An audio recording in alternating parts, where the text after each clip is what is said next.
आइए सवाल जवाब के सिलसिले को हम शुरू करते हैं। पहला प्रश्न जो हम शामिल करेंगे एस के जैन साहब की तरफ से है। मुंबई से प्रश्न है, जैन साहब ने जानना चाहेंगे कि एफडीआई बैंक में जिसके अगेंस्ट ये लोन लेने पर सोच रहे हैं, इन्होंने बताया है अपनी मेल में कि बलवंत साहब इनको कुछ इनफैक्ट लोन की रिक्वायरमेंट है, ये जो लोन की रिक्वायरमेंट है उसके अगेंस्ट, जैसे एफडी का प्लान कर रहे हैं उसके अगेंस्ट लेने का 20 लाख एफडी में है।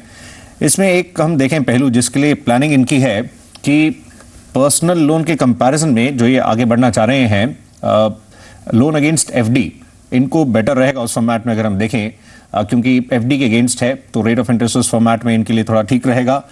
लेकिन बलवंत साहब उसके अगेंस्ट लोन लेना भी ठीक है या एफडी को ब्रेक भी करवाने पर सोच सकते हैं?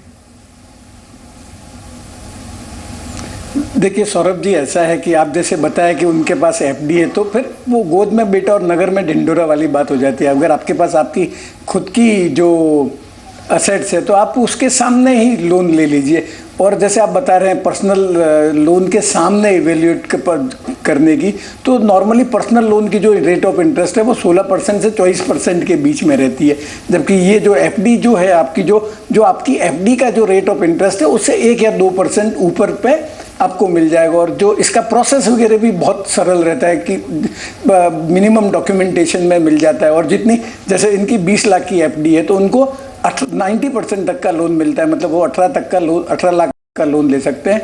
और इसमें भी 2 ऑप्शन है, या तो एक मुश्त वो लोन ले लें 18 लाख का, और अगर उनको ज़रूरत एक साथ में इतने पैसे की नहीं है तो वो एफडी के सामने ओडी अकाउंट करवा सकते हैं, जिसमें 18 लाख तक की फैसिलिटी बन जाएगी और जितना पैसा ये यूज करेंगे उस पर उनको ब्याज लगेगा।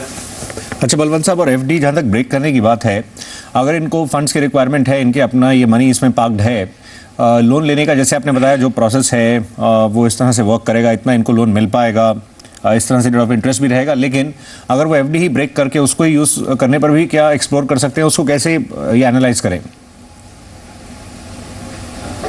देखिए सौरभ जी, ऐसा है कि ये डिपेंड करता है कि उनको एक तो कितना पैसे की रिक्वायरमेंट है और जो लोन है वो कितने समय के लिए चाहिए। अगर उनको जितनी एफडी है उतनी ड्यूरेशन के लिए लोन चाहिए और करीब 18 लाख तक का ही लोन चाहिए, तो मेरे हिसाब से उनको एफडी ही तोड़वा देनी चाहिए बनिस्पत इसके कि 2% ज़्यादा इंटरेस्ट पेमेंट करें। पर अगर उनको जैसे एफडी की जैसे 3 साल का टेन्योर है और उनको पैसा 2-4 महीने के लिए चाहिए, तो मेरे हिसाब से उनको एफडी तोड़वानी नहीं चाहिए। आइए अगले प्रश्न की ओर मूव करते हैं।